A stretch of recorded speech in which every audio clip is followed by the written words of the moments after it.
This week we're doing something a little different. We're doing a case study on the country of Iran. Of course, gender is different all over the world, and we can't go into every country, but here we're going to look at one example of how history, colonialism, gender relations, religion all comes together to create specific types of circumstances around the world. Here's Iran and its location in the world, in the Middle East. So Iran goes back a very long time. There were continuous settlements there from 7,000 BCE, so 9,000 years ago. From 550 BCE to 330, we had the first Persian Empire, which contained almost half of the world's population. You can see the map of it here, and it was incredibly progressive for its time, including having a Bill of Rights for people, and including having freedom of religion, and peoples from many different religions lived within that empire. About 1,000 years later, from 650 CE to 900, we have a process of Islamization when the Persian people, the Persian Empire, becomes majority Muslim. This overlaps from 700 to 1250 with the Golden Age of Islam. This is a really fascinating time in history. During this time period, Europe was going through what's known as the Dark Ages, mostly because the Christian church in Europe had been suppressing all kinds of scientific and intellectual thoughts. We have very little writing from that time, which is why it's called the Dark Ages, meaning it's dark to historians. But during this time, there was this incredible explosion of art and poetry and intellectual activity and science within Islam. This is when algebra is developed. It's a Arabic word. This is when a lot of the classical poetry of Islam comes from, and they also interacted with a lot of the more classical Greek, Roman, European thinkers, and those really came back to Europe via Islam. The reason I talk about all this is there's an idea in the US that's becoming popular on some fringes right now, that all of our intellectual thought, all of everything that's good about the ideas we have comes from Western Europe, and that's just not true. It very much was an interaction with places all around the world, and the Golden Age of Islam is just one example of this. Anyway, in 1501, a monarchy is established, and it adopts Shia Islam, a particular type of Islam.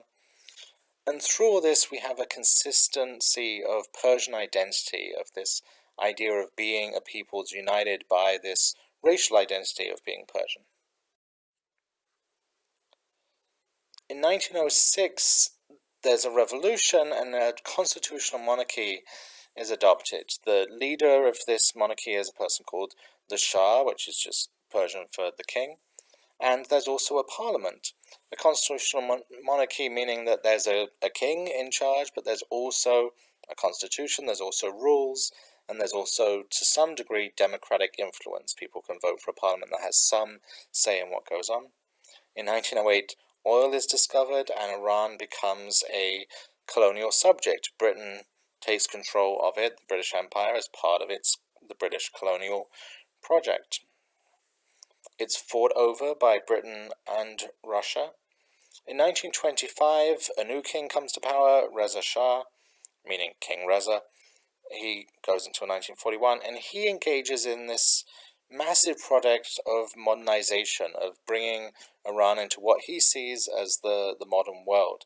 This includes opening universities, increasing education, includes bringing in technology, they build a train system.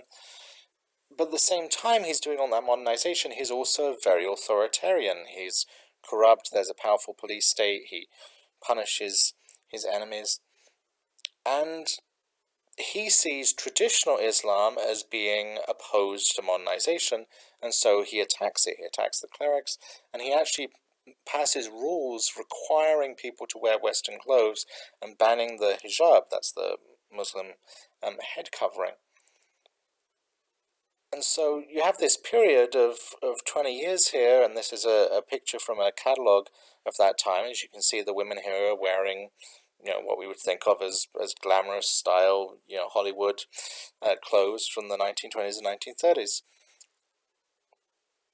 And so our idea of there being this history of oppressive, conservative Islam is not true, that we have this, period, and it goes on beyond this time and extends before it some as well, where it's really much more like what we think of as kind of Western values in clothing and so forth. World War II happens, Iran remains independent, however Britain keeps control of Iranian oil. So it's no longer a colony, it's no longer controlled by the British quite as much, but Britain still has a lot of economic power there. In 1941, Mohammad Reza Shah comes to power. His father, Reza Shah, dies. And initially he's very hands-off. The parliament, the democratic institutions start to become more powerful. In 1951, Mossadegh is elected as prime minister. He runs on a platform of nationalizing the oil. So, as I said, the oil was controlled by the British. Mossadegh claimed that Iranians should have the benefits of Iranian oil. There was a huge amount of money being made by the British oil companies. And so he said, it's our oil, we should take that back. We should be able to make that money to, spend on government spending for the Iranian people. The US was not happy about this at all. Neither was Britain, and in 1953, the CIA organized a coup to overthrow Mossadegh, and the Shah retook a lot of his power. So he'd been king this whole time, but he'd been very hands-off. After the coup, he became much more powerful. The oil remained under British control.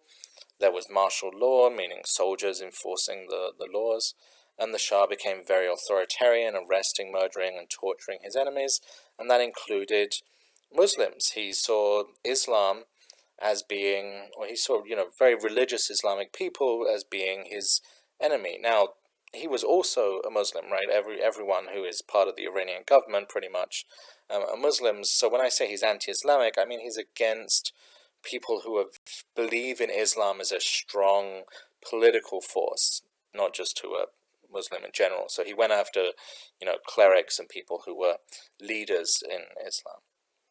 In the 1960s, Ayatollah Khomeini becomes the leader of the Islamic opposition. He is an outspoken critic of the Shah, and he's exiled, meaning he had to flee to another country. And there's also opposition from all kinds of people during this time. We see communist opposition, socialist, pro-democracy movements.